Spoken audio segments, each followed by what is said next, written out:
New Los Angeles Mayor Karen Bass. This is the best example of trying to avoid any sort of consequences, any sort of responsibility. I'm going to show you this video so we have an example of somebody who is going to tell to your face, I had no idea. I was forced to go to Ghana during the wildfires. We're gonna see somebody lying to the reporter's face, like saying that, no, I had nothing to do with it. Nobody told me. She got the gall, and you're going to update your manipulation catalog in your brain so you can spot these signals.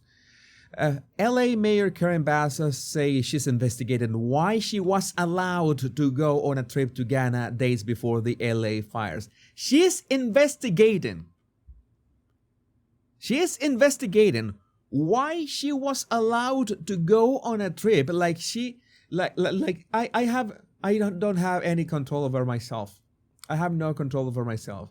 Investigating someone else for something you did is wild. Bass, that level of preparation really didn't happen, so it didn't reach that level to me. No one said you shouldn't have gone on a trip. Let's watch this. I'm going to go to Ghana, which I know you've said was a mistake now. But I just am curious on the thought process behind it. Right. Because we know that there was warnings about the... Well, asking Democrat for a thought process, you're already asking too much. weather before you went, and you still went. What was the thought process behind going to Ghana? So let me just tell you a couple of things. First of all, when the White House called and asked me if I would represent the president, I said yes. It was going to be a very, very short trip, over a weekend and 2 business days.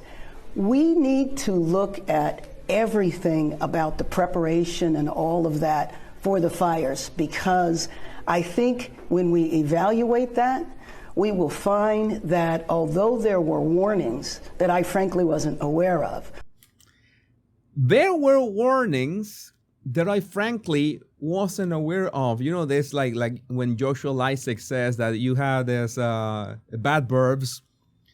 When people use bad verbs, I frankly wasn't aware of. That is suspicious. That's already suspicious. I frankly wasn't aware of. Yeah, that sure. I frankly wasn't aware of. And she, that kind of things that I wasn't aware of. Okay, you should be like shaking your head, right? I wasn't aware of those warnings. That is the natural. You're looking at my head, and you see that would be the natural way of speaking. I wasn't aware of those warnings. But instead, she shakes her head. She nods with her head. There you that I go. frankly wasn't aware of. Oh my God! It's very easy to see without sound. Yeah, it's a nod. She is nodding, and she continues. Oh my God! These people are. Yeah, she's so full of shit. Although there were warnings, I think our preparation wasn't what it typically is. Our preparation wasn't what it typically is. Why wasn't as it typically is? Which, by the way, fire hydrants didn't have water to stop the fires. What it typically is, meaning that before there's a major weather event, for example, last week when we knew we were going to get into the rains, right. You saw us come together and us talk about, get your sandbags, bring the K-rails out. That type of preparation didn't happen. Why, I would like to know? If that had, I will tell you, Alex, I wouldn't have even gone to San Diego. Right. So who was responsible for that preparation? She wants to make it seem that she was forced to go on this trip to Ghana, that someone else was in charge of that preparation, that she was not aware of that preparation. This is one of the most sick and twisted interviews that I've seen in some times, and we're gonna see just this clip because this is puke inducing. Yeah, this is a total let lie. alone leave the country. But what do you mean there were warnings you weren't aware of? Because I know we were talking about it on the news. A lot of people were talking about the problems, warning that this was going to be a huge So deal. when You remember that insurance companies cancel all these policies weeks before this happened because they already knew. I guess that they had access to satellite data in which they can study the terrain and say that, oh, you know what, there's all this dry bushes and all these dry trees and what is going on. There's gonna be, if there's just one spark here, there's just one this smoldering piece of wood, it's gonna be a catastrophe. They already knew that. How come the government, with all their resources, now they know that this is something that happens every single year and they have to control this every single year. How come they were not prepared for the season? talked about it with the fire chief, what she said is that we have warnings of Santa Ana winds a lot, but predicting this, and you saw, from the city, from the county, that level of preparation really didn't happen. Again, I would like to ask the question yet again, if she can answer why this level of preparation did not happen. I'm going to play that last part again, replay that last part because it's important. What she said is that we have warnings of Santa Ana winds. The fire chief said that there were warnings of Santa Ana winds. All right, so there was a warning. So she's now saying that she did know about those warnings. I'm a bit confused. Winds a lot, but predict. I'm messing up with my own story, but let's continue. Predicting this, and you saw, from the city, from. So she says predicting this, and she doesn't explain what does she mean by this. Like, whatever this is was something bigger than those winds from Santa Ana, but she's actually acknowledging that they were not prepared for those winds, right?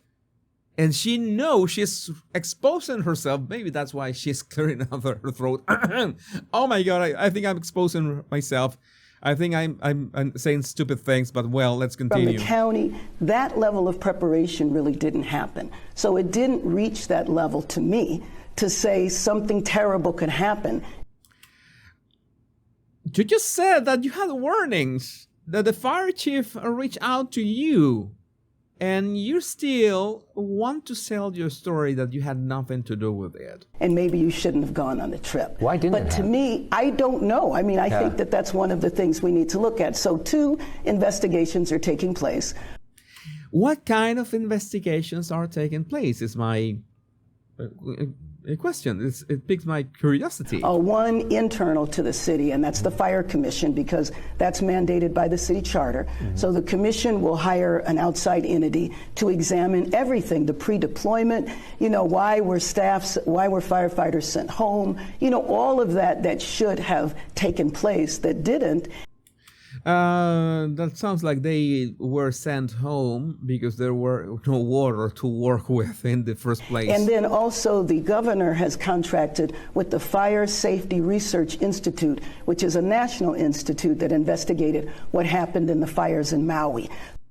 All right. My question is, how long is it going to take? And if they are going to reach actual conclusions, and once they get to the conclusions, the people responsible, how are they going to, be held responsible to So this? everything that happened, including that, needs to be examined. But I will tell you that I felt absolutely terrible not being here for my city and not being here for my family, who was impacted by the fires as well. And so when I say it was a mistake, absolutely, the idea that I was not present.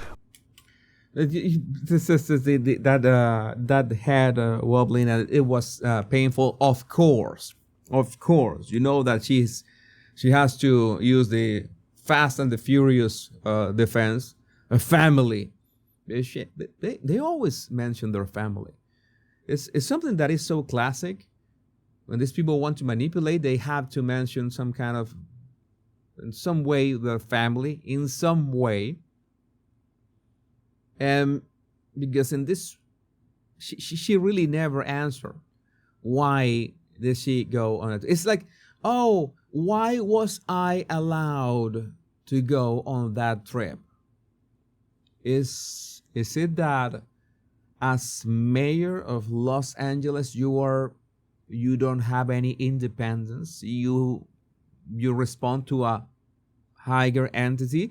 Because maybe you respond to the governor of California in some way. I don't know if that is a thing, or to the president of the United States, but maybe the governor and the president are not aware of what is going on in, well, your city, right? The actual nitty-gritty details of what is going on. And that's why the fire chief must have told you, hey, you know what, we have this problem. And then you might be thinking of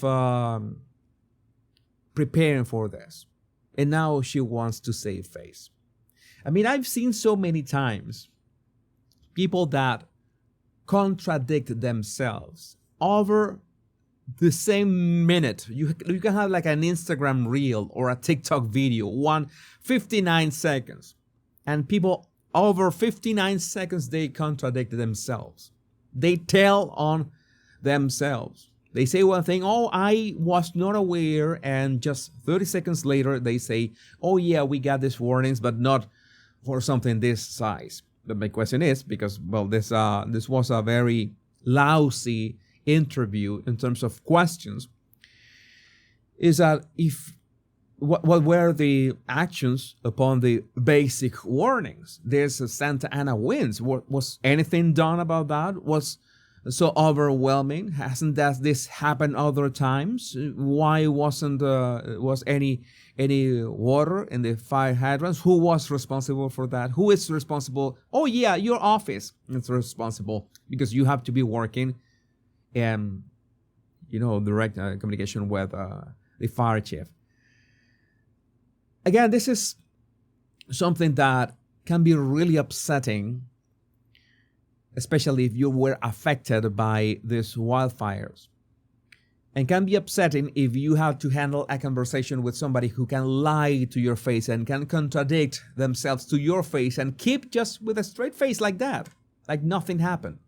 And you have to call them out. You have to say, hey, this doesn't make sense. You just said you had no warning, and now you're saying that you had some warning. Which one is it?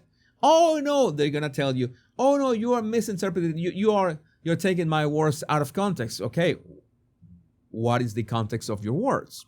What did you really mean? Oh, what I really meant is that I didn't know. So who was responsible for that? Was the fire chief responsible for that? Why hasn't she been fired? Has she been fired? Because somebody has to be responsible for this. Oh, we are. And this is why you use, in this case, bureaucracy. You tell them, oh, we have this outside entity doing an investigation, which is only going to buy time. Okay, it's that simple as that. It's going to buy time until people forget about that. It's that simple. They buy time, and it also happens in face-to-face conversations. People try to buy time and say, oh, I'm busy right now. Aren't we supposed to talk about this more pressing questions? It happened to me today on X. I was making a statement about topic A, and somebody tried to argue with me on topic A using topic B. And I said, all right, your example is a bit odd because we are not talking about topic B. We're talking about topic A. And in the end, well, it just didn't work. Because you realize that people are coming in bad faith. So I want you to be aware of this kind of stratagems, these techniques, these tactics that these people think that they can get away with, but now you know better. And I would like to know what you think about this in the comments.